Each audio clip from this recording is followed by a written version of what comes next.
আমার নামে 5,000 কোটি টাকার মামলা হবে কেন? আমি ঠাকুরের কি করেছি?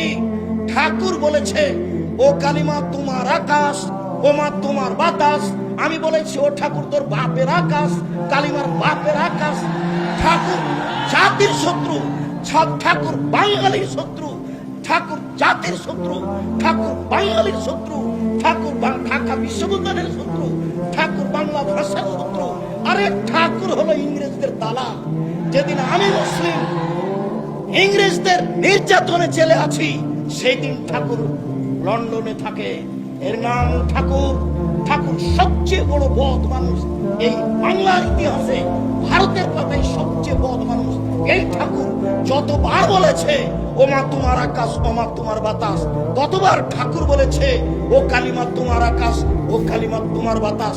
আমি আব্দুর রাজ্জাক বিন ইউসুফ, আমার ছেলে মেয়ে এই গান করতে পারে না, অসম্ভব।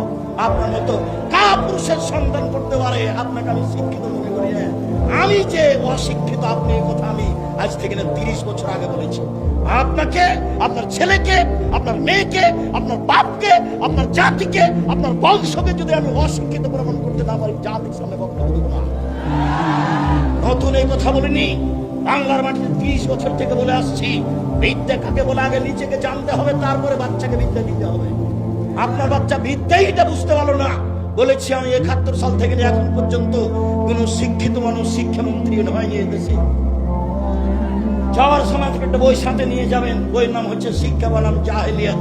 আপাতত 1 থেকে 10 পর্যন্ত বিদ্যা নাকচ করা হয়েছে। নিয়ে যাবেন সাথে, বইয়ের নাম হলো শিক্ষা বনাম জাহেলিয়াত।